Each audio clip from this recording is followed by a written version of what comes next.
Buenas noches. Hoy vamos a hablar de un fallo muy particular de hace poquito, del 2020, 24 de abril.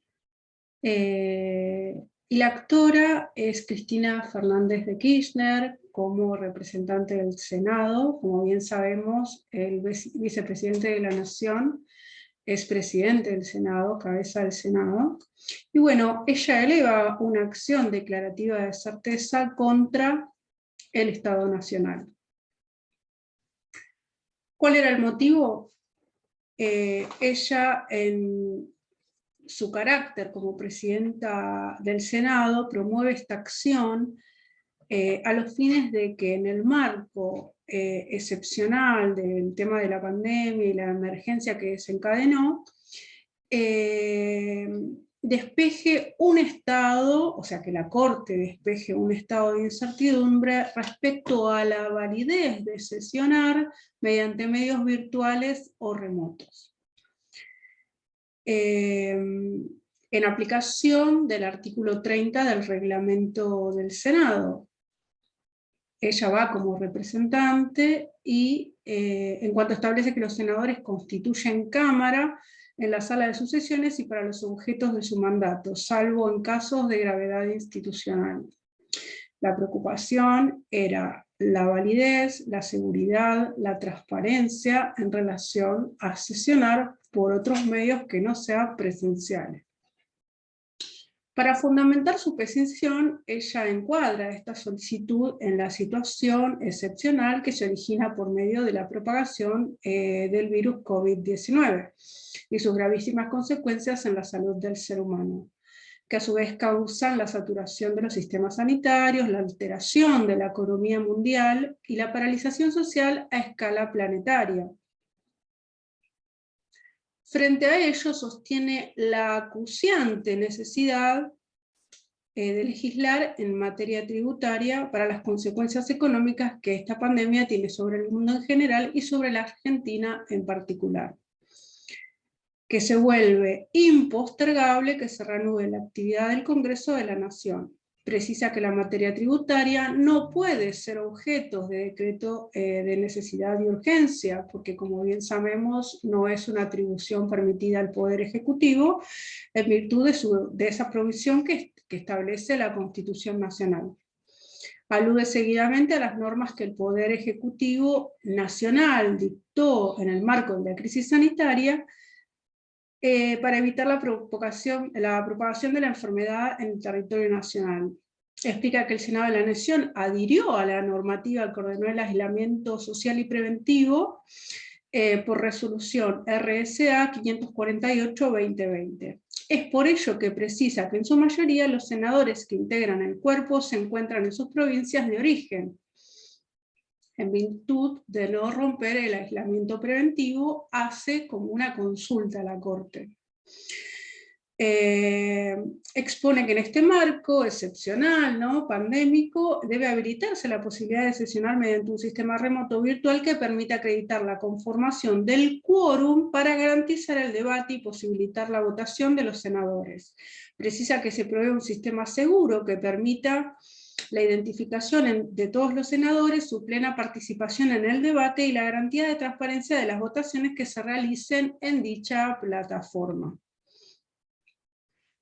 Observa que la Corte de Justicia ya ha reconocido mediante el dictado de las acordadas 11-2020 y 12-2020 la existencia de las circunstancias excepcionales más que describe y que han obligado a modificar su modalidad de trabajo.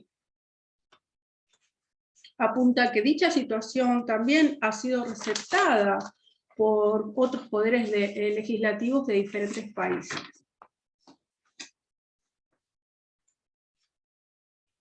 Agrega que existe una necesidad que no admite demora en contar con las herramientas legales que permitan el funcionamiento del Senado en el marco de la pandemia.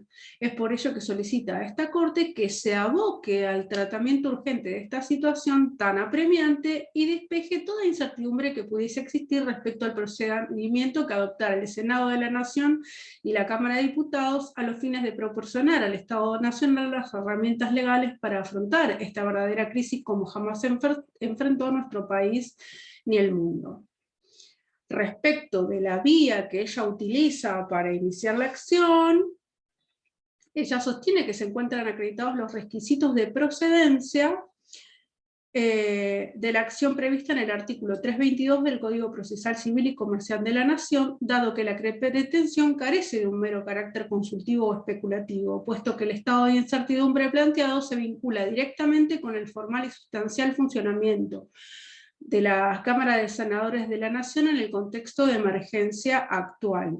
La acción meramente declarativa es preventiva, acusa ella, y en consecuencia no es un presupuesto de admisibilidad la existencia de un daño consumado. Afirma finalmente que se encuentra legitimada para presentar esta acción en virtud de que la Constitución establece que el vicepresidente de la Nación será presidente del Senado en su artículo 57. Precisa que la incertidumbre aquí manifiesta no solo afecta al modo de funcionamiento del Senado de la Nación, sino además en el modo en que deben desempeñarse las funciones propias de su presidencia, en este contexto de emergencia institucional. Por ello solicita la habilitación de días hábiles y horas hábiles en los términos del artículo 153 del Código Procesal Civil y Comercial de la Nación por tratarse de un asunto que no admite demora conforme lo establece la acordada 4-2020 y que de modo urgente mediante el trámite sumarísimo se dicte la declaración de certeza. Que de lo expresado surge el contexto absolutamente extraordinario en el que se inscribe la acción que inicia la Presidenta del Senado de la Nación para que esta Corte se pronuncie respecto de la autorización que se entiende contiene el reglamento de esa Cámara para que el Senado sesione de forma virtual o remota. Sostiene que la emergencia actual puede frustrar el funcionamiento del Congreso Nacional y por esa vía afectar el sistema de gobierno republicano que establece la Constitución Nacional.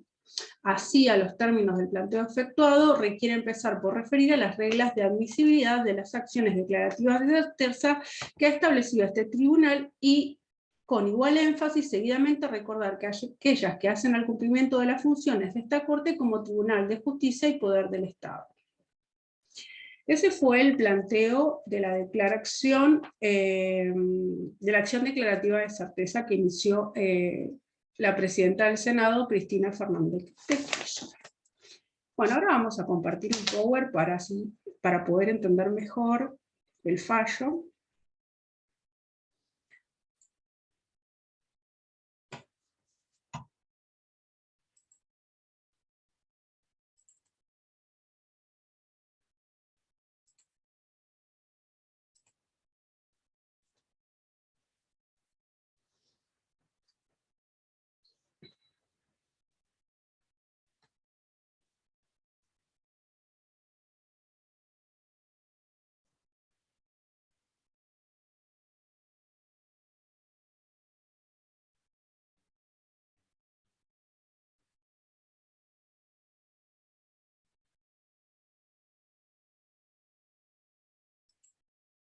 Muy bien.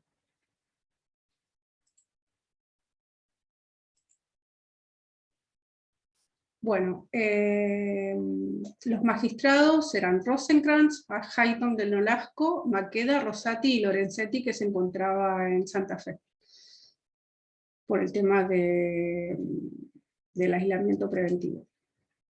Bueno, vamos a hablar de nuevo sobre el contexto de la pretensión. Cristina Fernández de Kirchner, en su carácter de Presidenta del Senado, promueve la acción declarativa de certeza contra el Estado Nacional con el fin de que en el estado excepcionalísimo de la pandemia originada por la expansión del virus COVID-19, la Corte Suprema despeje un estado de incertidumbre respecto a la validez legal de sesionar mediante medios virtuales o remotos, en aplicación del artículo 30 del reglamento de la Cámara de Senadores, en cuanto establece que los senadores constituyen Cámara en la sala de sus sesiones y para los objetos de su mandato, salvo en caso de gravedad institucional. Apela a la acuciante necesidad de legislar en materia tributaria por las consecuencias económicas debido al contexto pandémico y que vuelve impostergable que se reanude la actividad en el Congreso de la Nación y precisa que la materia tributaria no puede ser objeto de decretos de necesidad de urgencia por parte del Poder Ejecutivo en virtud de la previsión que establece el artículo 99, inciso 3 de la Constitución Nacional. Esto ya lo dijimos. Ok. Vamos a ver qué es una declaración, una acción declarativa de certeza. Bueno, como bien dijimos, el artículo 322 del Código Procesal Civil y Comercial de la Nación nos dice que el artículo 3, que se podrá deducir la acción que tienda a obtener una sentencia meramente declarativa para hacer cesar un estado de incertidumbre sobre la existencia, alcance o modalidades de una relación jurídica, esto no lo tenemos que olvidar, siempre que esa falta de certeza pudiera producir un perjuicio o lesión actual al actor y éste no dispusiera de otro medio legal para ponerle término inmediatamente. El juez resolverá de oficio y como primera providencia si corresponde el trámite pretendido por el actor teniendo en cuenta la naturaleza de la cuestión y la prueba ofrecida. Vamos a hablar un poco del poder legislativo y cómo está conformado. Bueno, en el artículo 44 de la Constitución Nacional, el poder legislativo de la Nación será investido por un Congreso con dos cámaras. La Cámara de Diputados de la Nación, que tiene representantes elegidos por el pueblo de las provincias, uno por cada 30.000 habitantes, y que tienen en el puesto o en el cargo 4 años en representación y son reelegibles. El Senado está compuesto por 3 senadores por cada provincia y 3 por la ciudad de Buenos Aires, elegidos en forma directa y conjunta en la durabilidad de 6 años en sus cargos y son reelegibles indefinidamente. El vicepresidente de la Nación, como ya dijimos, será el presidente del Senado, en este caso, Cristina Fernández de Kirchner. Vamos a hablar sobre las disposiciones comunes a ambas cámaras. El artículo 63 de la Constitución Nacional nos dice que ambas cámaras se reunirán por sí mismas en sesiones ordinarias todos los años desde el 1 de marzo hasta el 30 de noviembre. Pueden ser convocadas extraordinariamente por el presidente de la Nación o prorrogadas sus sesiones. Muy importante ver el artículo 66 que nos dice que cada cámara hará su reglamento interno. Vamos a hablar sobre las atribuciones del Poder Judicial. El artículo 116 de la Constitución Nacional corresponde a la Corte Suprema y a los tribunales inferiores de la Nación el conocimiento y decisión de todas las causas que versen sobre puntos regidos por la Constitución y por las leyes de la Nación. Vamos a ver qué nos dice la Ley 27. En su artículo 1, la justicia nacional procederá siempre aplicando la Constitución Nacional y las leyes nacionales a la aplicación de las causas, nuevamente, en que se versen intereses. El planteo es, ¿hay causa en esta demanda que inicia Cristina Fernández de Kirchner al Estado Nacional?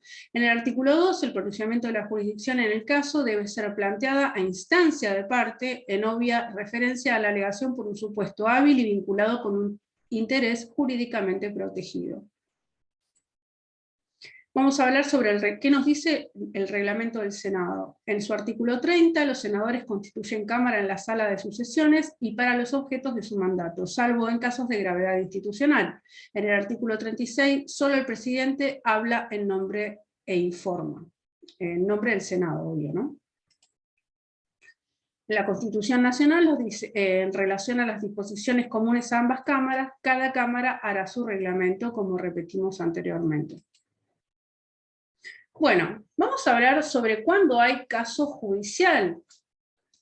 En el artículo 116 de la Constitución Nacional nos dice que la Corte Suprema de la Nación y los tribunales inferiores conocen y deciden causas.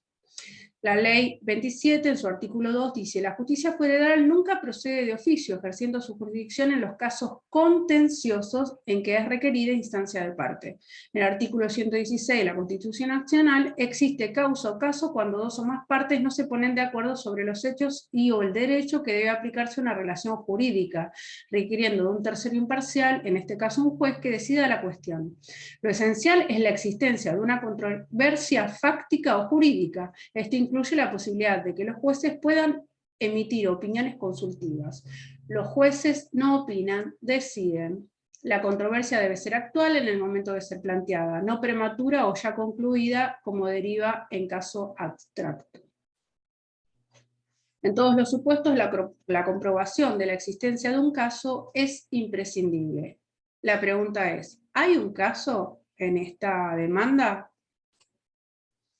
La Ley 27, su artículo 2, se exige el pronunciamiento de la jurisdicción en el caso sea planteada instancia de parte, en obvia referencia a la alegación por un sujeto hábil y vinculado con un interés jurídicamente protegido, calidad que conocemos como legitimación. Es decir, el interés personal que necesariamente debe existir al comienzo del pleito y continuar durante su existencia. ¿Se trata de quién está habilitado jurídicamente para plantear un asunto en la Corte? Obviamente. Descargo del procurador Eduardo Casal. Así inicia el fallo.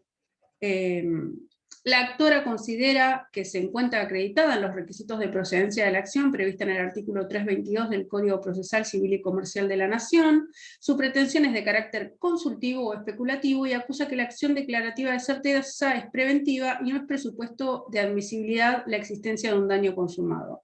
La actora afirma estar legitimada para presentar la acción porque la incertidumbre afecta al modo en que debe desempeñarse el Senado y la Constitución avala su cargo como presidenta del mismo, artículo 57 de la Constitución Nacional, y como representante el artículo 36 del reglamento del Senado.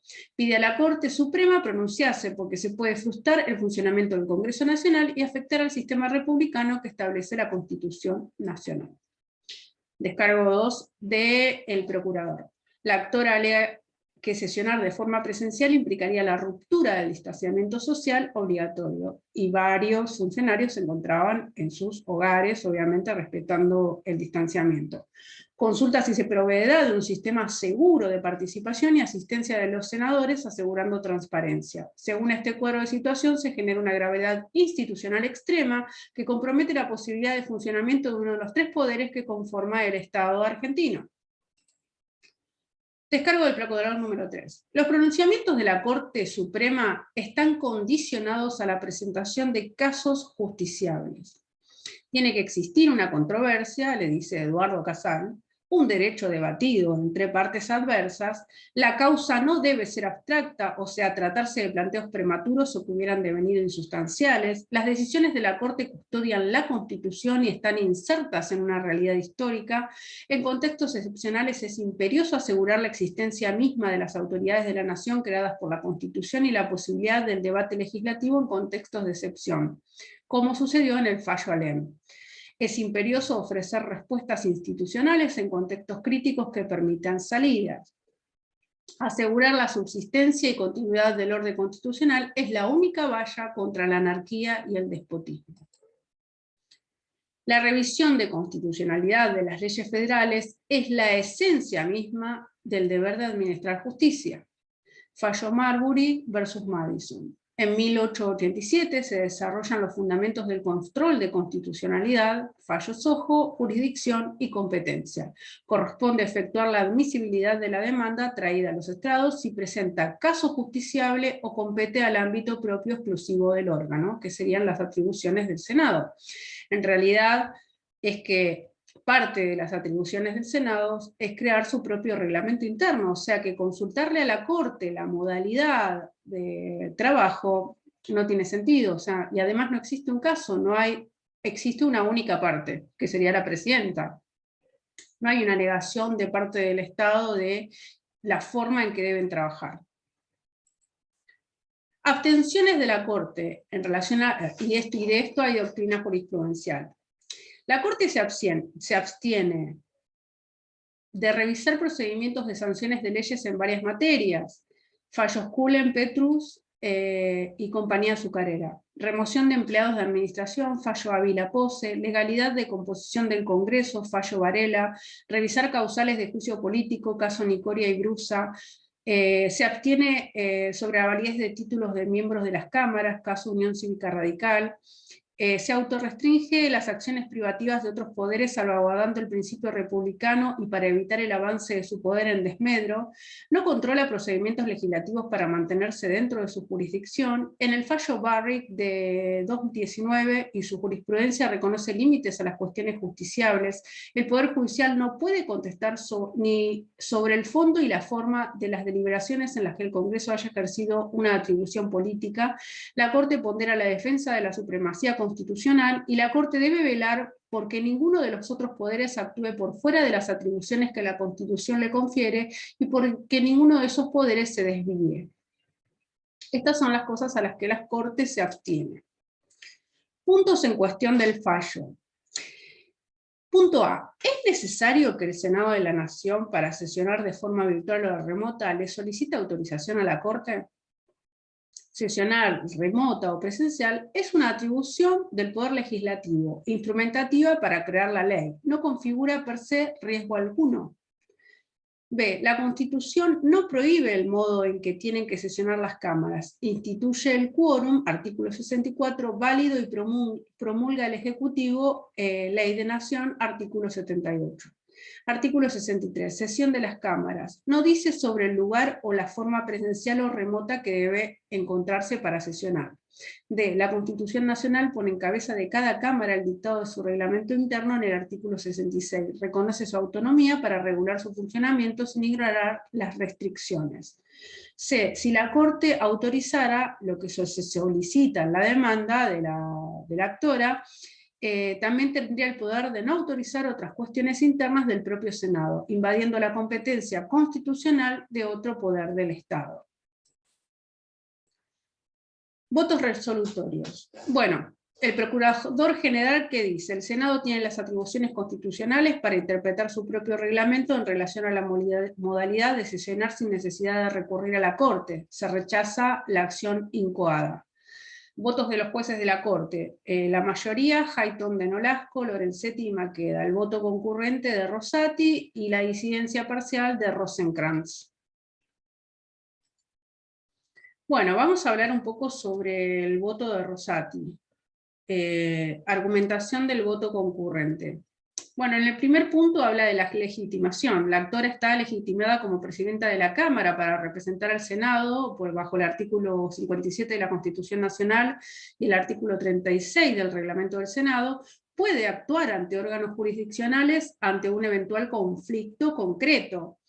En relación a la admisibilidad, admitida la legitimación de la actora, la pregunta es, ¿encuadra dentro del estrecho marco constitucional asignado a la Corte Suprema en materia de competencia originaria? Artículos 116, 117 y 108 y el artículo 2 de la Ley 27, que exige la existencia de un caso, controversia o causa contenciosa. La petición no es una demanda, sino una consulta, y la misión del tribunal es aplicar leyes a casos ocurrentes y su facultad es aplicarlas a interpretarlas mientras se susciten controversias. El tribunal no puede resolver sino en virtud de su jurisdicción en grado de apelación u originaria y no por vía de consulta. Interviene para reparar agravios por sentencia judicial interpartes. No puede omitir opiniones sobre una ley, ni puede hacer declaraciones en abstracto sin caso contencioso. La previsión de intervenir en consultas y actuar solo en el marco de un caso no es un obstáculo formal e inconducente, sino que rige un imperativo que se desprende de la división de funciones entre los departamentos del Estado delimitados por la Constitución Nacional. Preservar el principio de división de poderes, que es el presupuesto válido del control de constitucionalidad. Acto en ciernes como elemento determinante de la existencia de un caso revisable por los tribunales. No existe un caso y no corresponde a la competencia de la Corte. No hay gravedad institucional y la vía para iniciar la acción de la actora no es la adecuada. Hay gravedad institucional pero no la invocada en la demanda, por la alegada falta del funcionamiento de la Cámara del Congreso con la imposibilidad de sancionar leyes y ejercer las funciones de control asignados. El Senado no solo puede, sino que debe sesionar. La pretensión que se analiza es una competencia para poner en el centro de un debate a la Corte Suprema de carácter ideológico. Se debe tratar en el Parlamento.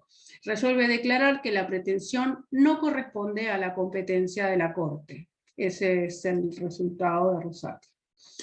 ¿Qué pasa con la competencia judicial? Control de constitucionalidad sobre causas que discutan cuestiones que están reguladas por la Constitución Nacional, las causas regidas por las leyes dictadas por el Congreso de la Nación, con excepción de lo previsto en el artículo 72, inciso 12, las causas que versan sobre tratados internacionales, las causas en las que están involucradas embajadores, ministros y cónsules extranjeros, las causas de almirantazgo y jurisdicción marítima o aérea, las causas en que la nación sea parte, las causas de distinta vecindad y extranjería. La competencia original de la Corte están determinadas determinadas por razón de personas y no de la materia objeto del proceso, artículo 117 Constitución Nacional y 24 del Decreto Ley número 1285/58, fallos Ojo. Bueno, ahora vamos a ver la disidencia parcial de Rosenkrantz, que dice este juez. El 21 de abril, el procurador interino Eduardo Casal determinó que no existe un caso judicial, dando el carácter meramente consultivo que le atribuyó al reclamo. De considerarse que existe un caso, este no corresponde a la competencia original de la Corte, pues no configura en ninguno de los supuestos previstos en forma taxativa en el artículo 117 de la Constitución Nacional. La presentación bajo examen debe ser rechazada, puesto que no constituye una acción o un recurso alguno citados en los artículos 116 y 117 de la Constitución Nacional que habilita las intervenciones de la Corte. No se identifica ninguna contraparte concreta, no existe colisión de intereses o derechos, no se identifica cuál es el obstáculo para sesionar, no se identifica la relación jurídica con el Estado Nacional y qué requería de un pronunciamiento judicial para dotarla de certeza. Existe solo una única parte y la existencia de un caso judicial es precondición para la intervención de los tribunales nacionales y constituye un requisito sine qua non de su accionar. Artículo 116 de la Constitución Nacional y artículo 2 de la Ley 27. El Poder Judicial no tiene la facultad de analizar la constitucionalidad de normas o formar interpretaciones en abstracto. Hay causa cero, la pretensión de gravedad institucional no puede ser usada para deformar o eludir las exigencias a las que la Corte se está supeditada, y lo dicho es suficiente para disponer rechazo in limine de lo solicitado. Vamos a ver algunas palabras en latín para entender un poco. Bueno, nomen iuris, en nombre del derecho jurídico, sublite, bajo discusión, in limine, total, contundente, per se, por sí mismo, quorum, cuya presencia es suficiente, sub judice, en esta causa, en este expediente, contrario sensu, en sentido contrario, infine, en el final, in re, sobre la cosa, sine qua non, sin el cual no puedo, requisito fundamental, aboque, que se dedique a resolver, conjetural, es una hipótesis, amerita, justifica, huelga decir, está de más decirlo, deferencia, concesión a otro, impetrada, tratada, incoada, presentada. Bueno, espero que les haya resultado un poco más comprensible el fallo y bueno, cualquier consulta después lo charlamos por el grupo. Muchas gracias.